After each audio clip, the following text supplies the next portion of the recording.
I grew up with a lot of cartoons in my life. Some of them that still hold up even to this day. Even the ones that are educational, I still have nostalgic memories to them even to this day. But the one show that never really left my mind for a while was a show called Sonic Underground. Now, for those who do know, you might be thinking, oh, the one where Sonic has two siblings and they start a band and they defeat Robotnik some way? Dude, that show blows. Okay, I'm gonna stop you guys right there. While I don't think this show was great, or even my favorite show ever, I strangely enough became a fan of this show. But why? Well, before I do talk about the show, I do need to talk about where the show came from and how I got introduced to it. Sonic Underground is a 1999 series created by DiC Entertainment. In fact, it was the last Sonic show to be created by DiC. It didn't last very long, and it only lasted from 1999 to 2000. And it left on a cliffhanger, which I'm going to get to that. Here's how I discovered this show.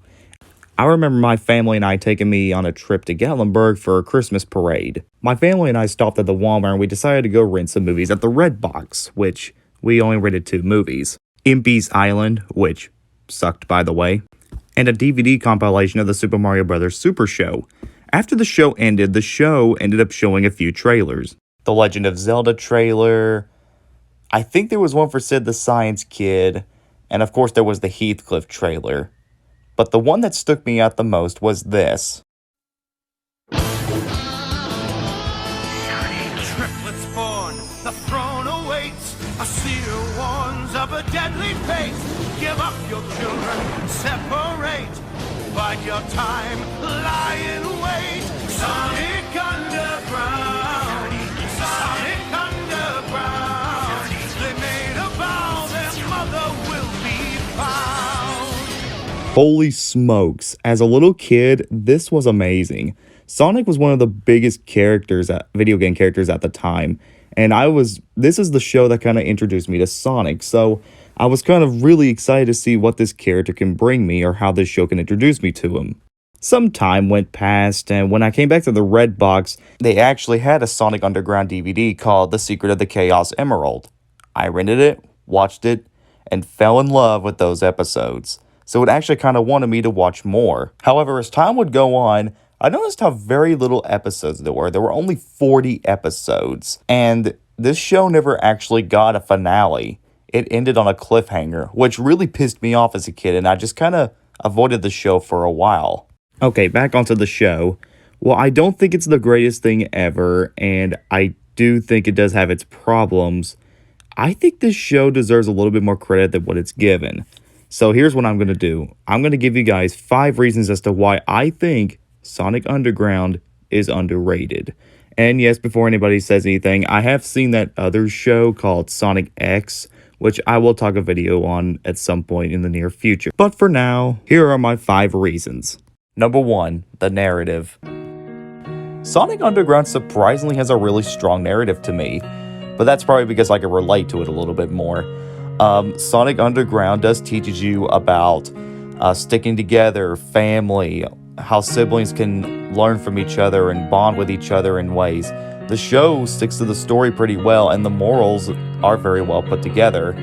I think for some it is a little too complex, but for me, I think the show works when it's trying to do something different. On top of that, the show has a really good sense of mystery. I just love watching these 3 characters go around searching for their mother, Queen Alina, which, to be honest, is probably the reason why I kept watching the show, because her narrative and the way she introduces in each and every single episode is just so interesting to me.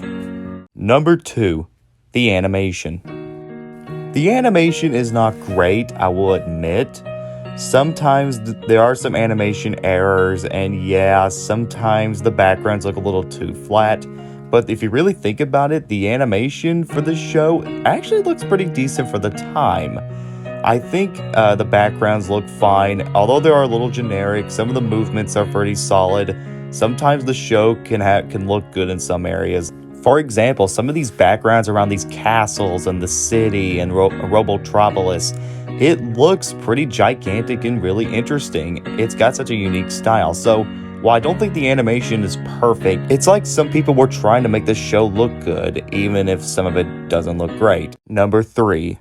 The villain. While I don't think Robotnik is my favorite villain of all time, especially in this show, he is very intimidating along with his 2 sidekicks, Slate and Dingo, which strangely enough are surprisingly really funny in this show. I mean, they're not laugh out loud funny, but they do have funny moments. And all 3 villains work very, very off of each other. They have great plans, their evil schemes are just great. Now, I do know a lot of people would compare this Robotnik to the Sad AM Robotnik, but the thing is, guys, I have not seen Sonic Sad AM. I'm just going to let y'all sit down and think about that for a minute. We good? Okay, let's keep going. Number 4. The characters. Sonic, Sonia, and Manic really work off with each other, and I like the conversations they have. I like how they work together. I like some of the side characters they meet, like Knuckles, Cyrus, Trevor, Queen Alina, which is their mother, which they do a very good role in this show. The Oracle of Delphius is a really good character. I like the villains. I like Sleet and Dingo. I like Robotnik. These are just really good side characters, and I like the interactions with all these characters.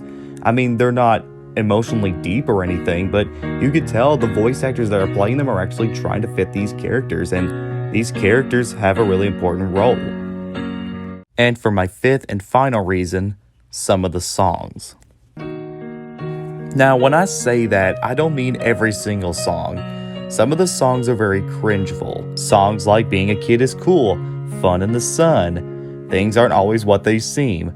They are awful. They're not the worst songs in the world, but they are not very good and well put together. They made no sense, their lyrics suck, they just went on, they're awful. However, songs like Someday, I Found My Home, Justice Calling, Teach the Children Like the Way, Justice Calling, and even the theme song are actually pretty solid and are even sometimes fun to listen to. Are they great songs? Not by any means, but I think there is some value to them, and the novelty and the benefits they have do pay off some ways. My one more problem with the music is the music videos themselves. Sometimes they're edited in a way that's very, very uncomfortable. Like they have like these little sound effects, the weird effects. They're cool and all, but sometimes they can get a little bit too obnoxious, and I feel like they use them a little too much. So yeah, some songs are good, some songs are bad, so I'll just keep it from that. Now, in terms of the show's future, there were plans for an Archie Comics epilogue, but it never really got released or never even got made. And I think there was a campaign somewhere, but I can't really find it. So, overall, guys, I really like this show. I don't think it's great, and I don't think it holds up as well as some of the other Sonic shows, but I think this show deserves a little bit more credit than it's deserving, because there's a lot to this show. The animation, some of the characters, some of the songs, the narrative, the sense of mystery. I think it deserves a little bit more appreciation than what it gets. Do I recommend Sonic Underground? That's going to depend on your taste. If you like corny late 90s, early 2000s shows like me, you'll probably get into it a little bit more, but for those who love the Sonic games or the other shows, will probably not get into it as much. But if you are very curious, I say at least watch at least a few episodes. Also, I do recommend checking out Tamara's 12345. His stuff is weird, but also entertaining at the same time, considering that his is an epilogue of the show. Think fast, but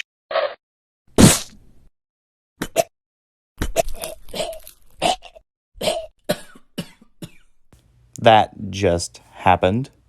Though there is one thing I can never figure out. Whatever happened to Gail Webster, the voice actress for Queen Alina? She has not done anything ever since this show. I think she did great for this show, and it's a shame for someone like as talented as Gail Webster to not appear anything else ever since this show. So I hope she's doing okay at the very least. Now, if y'all will excuse me, I'm going to go join the resistance.